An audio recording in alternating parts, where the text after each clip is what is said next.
Okay, so the sign-in sheet that's going around, if somebody doesn't mind fixing the date on there, it's my mistake, I'm sorry. Okay, so it's April 7, Friday. So we're going to review 37 of the respiratory system and then continue on. We'll finish the chapter and then we'll start in on the digestive system, okay? So talking about pulmonary ventilation, this is just a review slide. Just for sake, I'm going to back up for 1 second because it's part of the modes of breathing. So just reminding you, we have quiet breathing. You should know what quiet breathing is, and when a person would be doing quiet breathing. Diaphragmatic breathing, costal breathing, and then the fourth one, so the 4 there, is for forced breathing, okay? And that's called hyperpnea. So know the different breathing types, when they're likely to occur. Some of them will use certain sets of muscles. So pay attention to that as you study. Okay, so moving forward, slide 38. These are 2 terms or 2 things you do need to know. But note, okay, so here it's talking about our respiratory system's ability to adapt. Okay, adapt to changing needs in oxygen. So sometimes we need more oxygen than others. So those of you who just napped, including myself, when you were sleeping, what would you say about your body's need for oxygen? You don't need much, so it decreases. So your body adjusts to that. And then if you had to go run across campus, your body would have to adjust to that too. How would that change your oxygen needs? It would increase your oxygen needs. So then the respiratory rate and the volume change. So these 2 things are how the respiratory system adapts to your changing oxygen needs. So first of all, it changes the respiratory rate. So if you were sleeping, your respiratory rate would have decreased. Okay? If you're running, it would be increasing. And then the tidal volumes, remembering what that term is, the amount of air that you move in a regular, quiet breathing, that's your tidal volume. So, for example, again, if you were sleeping, how would your tidal volume change from, let's say, being awake? Would your tidal volume increase? Would there be more air in and out? Or would it decrease? Less air in and out? It would decrease, yeah, because you need less oxygen. Okay, so then it would be the opposite if you needed more.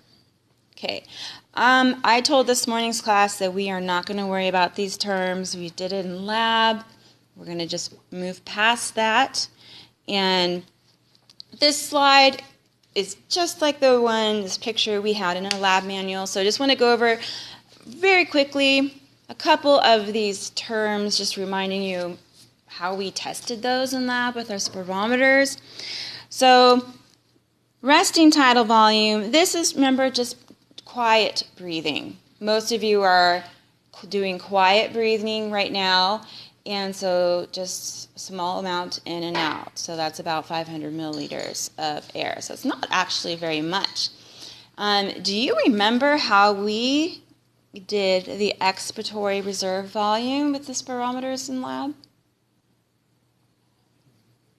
You did normal tidal breathing, you let your air out, stopped, put the spirometer in, and then forced any air you had left out. Remember that? You had to really force any air you had there. That's your expiratory reserve volume. So you always have air left in your lungs. And then even from there, you have this residual and minimal volume. So your lungs are never fully collapsed, which is good. And then your inspiratory reserve volume, where you take a breath, deep breath. Remember that? And then you exhale. So the vital capacity one was one that you guys could do, where you took a very deep breath, as much as you could, and then you exhaled through your spirometer as much as possible to try to give you a good representation of your vital capacity. How much air can you normally move in and out within your lungs? So do you remember guys doing that? And you can looked at the chart and like where you were for your age and the vital capacity. Anybody remembers this? Okay. This slide looks kind of scary, but it's not that bad. And this is just talking about respiration again, and our needs change. Our oxygen needs change. And so when we look at this one, this is a homeostasis type of graph, and the changing factor for this particular example is carbon dioxide. So if there's too much carbon dioxide in the blood or too low carbon dioxide in the blood, that puts you out of homeostasis. So we're going to look at the top one first. And this is where, notice it says increased arterial carbon dioxide. The term for that, hypercapnia. You got to know your term, okay? So you have too much carbon dioxide in your blood. So we need to get rid of that extra carbon dioxide. So first of all, it's triggered, it's picked up by the chemoreceptors, okay? The increased carbon dioxide is also found within your cerebral spinal fluid. There's your cerebral spinal fluid. And so your chemoreceptors have picked up that you have too much carbon dioxide. That information goes to your brain stem, okay, which then decides how to fix this. How do we get rid of the extra carbon dioxide? So the result, the action that helps, is you increase your respiratory rate. Increasing your respiratory rate, how would that allow you to get rid of extra carbon dioxide?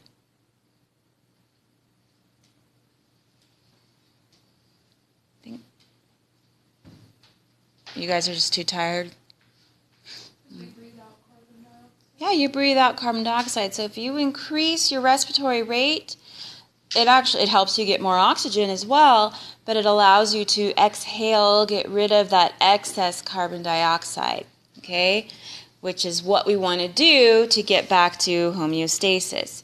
Now, if we had the opposite problem where we had too low of amount of carbon dioxide, which is hypocapnia, that is also a problem, okay?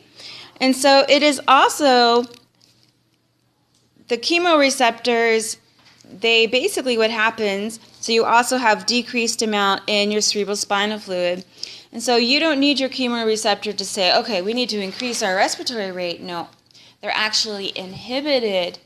And what happens is because they're inhibited, this information is going to the brain stem, to the medulla oblongata. The resulting action is to decrease your respiratory rate. If you have too low, amount of carbon dioxide is too low, your body reacts by decreasing your respiratory rate. If you decrease your respiratory rate, you are having less air being exchanged, less diffusion in the lungs, which allows your carbon dioxide to build up in the system to an appropriate level until you get back to homeostasis again. Okay, so this is really not that bad. You have two situations and two outcomes. Okay, so spend a little time with this when you are studying. You should know your terms, and when carbon dioxide is too high, how does our body go about fixing it? Well, your answer is right here. Too low, your answer is right there. Okay. Controlling a respiration. So sometimes our emotions, we are able ourselves to control our respiratory rate. And that's because our diaphragm is a really unique muscle, thin skeletal muscle. And so because it's skeletal, we can control our respiratory rate if we want to. Okay? And when you stop thinking about it, then of course your phrenic nerve, which innervates your diaphragm, takes over and continues with the proper respiratory rate. So some things that can influence your respiratory rate: strong emotions. Can you give me an example of a strong emotion that might affect your respiratory rate?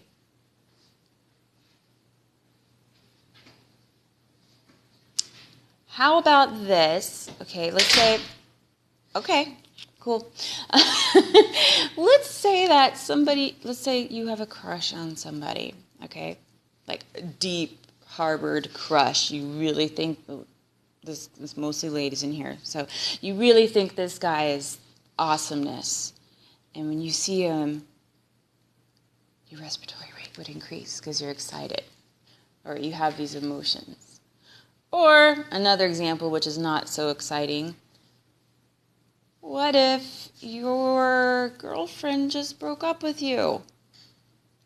Would you have strong emotions about that? There's two gentlemen in the room. Yeah, that could cause a change in your respiratory rate. So your emotions, whether they're happy, excited, sad, scared, whatever it is, can change your respiratory rate. The second one there is emotional stress. Okay, that can definitely affect the regulation of your respiratory system. And emotional stress can go either way. I saw an adult who was so emotionally stressed out that this person was behaving like a toddler. I'd never seen an adult so I don't know a good word for it. So worked up. Yeah, that's as good as I can get with that. But that person was experiencing a lot of emotional stress. In a bad way. So depending on the type of emotional stress, emotional stress, you can either activate your sympathetic or your parasympathetic division. So if you're activating your sympathetic division, remember we talked about the smooth muscles in your lungs? Sympathetic division is going to cause dilation of those airways and allow more air in. Okay? Remember, so sympathetics is fight or flight. If the parasympathetic division is triggered, instead of dilation of those airways, you get constriction, which would make it harder to breathe. So, as an example, asthma can be triggered by emotional stress. So a person who has asthma, that's their trigger, they would be triggering the parasympathetic division and causing bronchoconstriction. So it kind of depends on what kind of emotional stress the person is under, because it can trigger either the sympathetic or the parasympathetic. So just remember, sympathetic will cause the bronchodilation, parasympathetic will cause the constriction. And then another way that you voluntarily control your respiratory rate is anticipating a strenuous exercise, anticipating running a marathon, which is this Sunday, by the way, and they need help with volunteers. Have you guys heard about this? They need help with volunteers for the water station we have out front of the college. So this Sunday morning, if anybody, wants to do something, we have the marathon runs right by our college down 48th Street, and our college has a watering station essentially, and I know they need more help. So think about it. Okay, so by anticipating a strenuous exercise, first of all, strenuous exercise, your body's going to be working harder. That's involving the sympathetic nervous system, so you will have bronchodilation occur, and your respiratory rate will probably start to increase. Okay, this slide is talking about the different types of infections you can have within the respiratory system, barring all the ones you were vaccinated against as a child and young adult. Okay, So this is just typical types of infections that people get. So starting at the top, we have sinusitis, or just basically sinus infections. And you remember when we learned the bones and we looked at the skull, you could see the cavities within the skull, the sinus cavities. Those are lined with mucous membranes. Okay, so they do produce mucus. If you have an infection there, what can happen is that the draining little areas of the sinuses can get blocked, and then the infection and the mucus builds up and starts creating pressure within the sinuses, which is what causes that pain. It's so not fun. Okay, tonsillitis. You have 3 sets of tonsils. The ones there, I believe they're trying to show in the picture, are the ones that are at the back of your throat. You have another set, I believe it's these are one, I think it's trying to represent those right there. Those are your adenoid tonsils. So in the past, when somebody had tonsillitis, they used to be like, all right, remove the tonsils. Now doctors are very hesitant to remove the tonsils unless there's specific reasons. So one reason removal of tonsils would occur would be if your adenoids are swollen all the time, they will block off the exit to the eustachian tubes. Okay? Remember, the eustachian tube is this little tube that goes to the middle ear and helps equalize the pressure. So if that tube is blocked and there's pressure put on it by that swollen adenoid tonsil, then it's likely that pressure will build up in the ear and infections will occur, and it will be a chronic issue. In that case, they'll remove the adenoids. That happened to me. I even had ear tubes. It was so fun. Pharyngitis, just a sore throat, typical sore throat.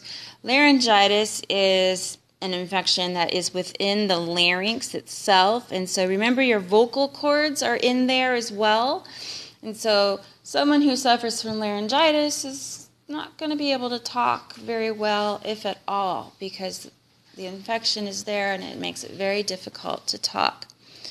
Tracheitis, which really haven't heard about that very often, but that is where your trachea itself is infected. I'm sure you've heard of bronchitis.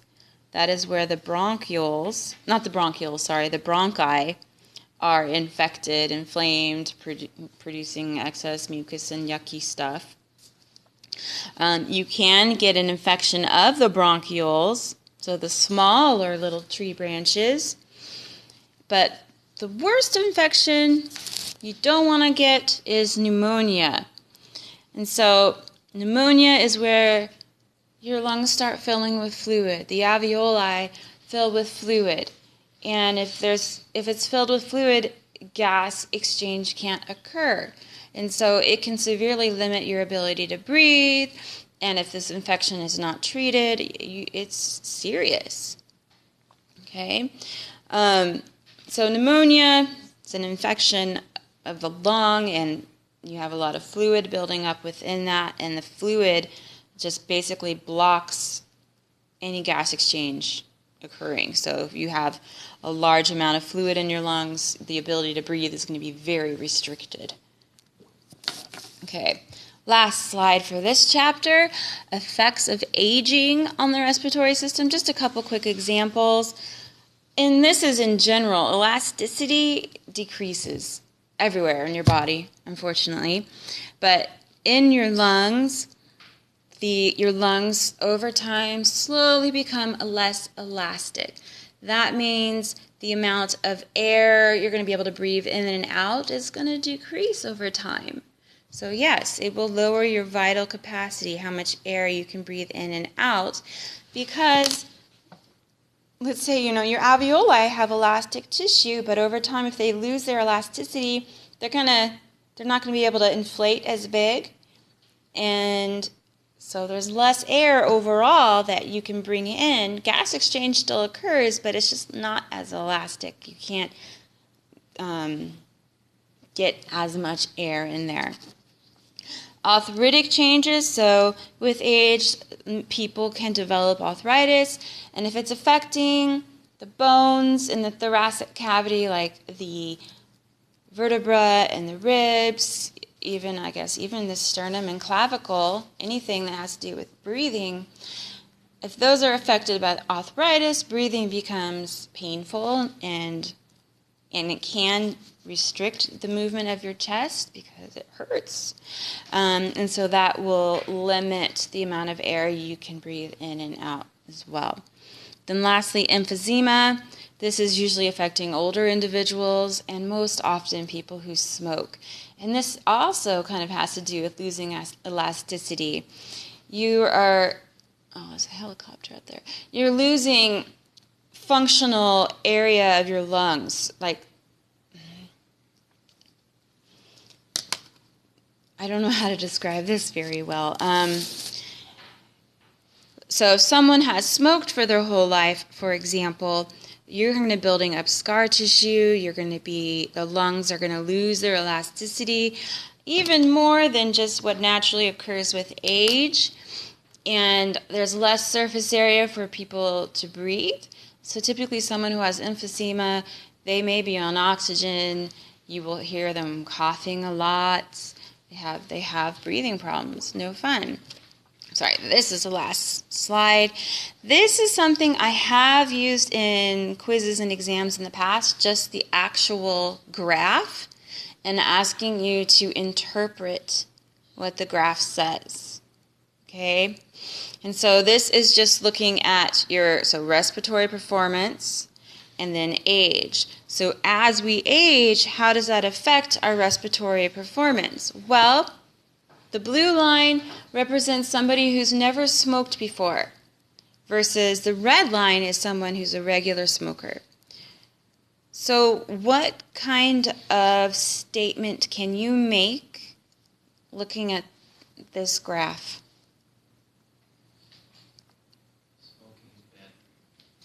Okay, yes, smoking is bad for you.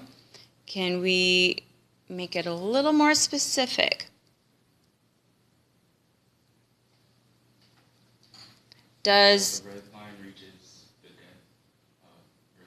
yes, there you go. So if you remain a regular smoker your whole life, you reach death line sooner, which means a regular smoker's life expectancy would be higher or lower than someone who doesn't smoke? Lower. Yeah, so a regular smoker, their life expectancy will decrease compared to someone who's never smoked, even compared to someone who stopped smoking at certain times in their life. So if they stopped smoking at age 45, look at a huge difference it makes. But if you stop like at 65, it makes a little bit of a difference, maybe a couple years. Yes, ma'am. Where would a person's line be if they lived, say somebody who didn't smoke, but they lived with people that did smoke? If they lived with people who did smoke or they worked in an environment where there was smoke, they would be considered their lungs would look like a smoker's lungs. Yeah, unfortunately. Okay, so I am going to pause real quick. We're going to save this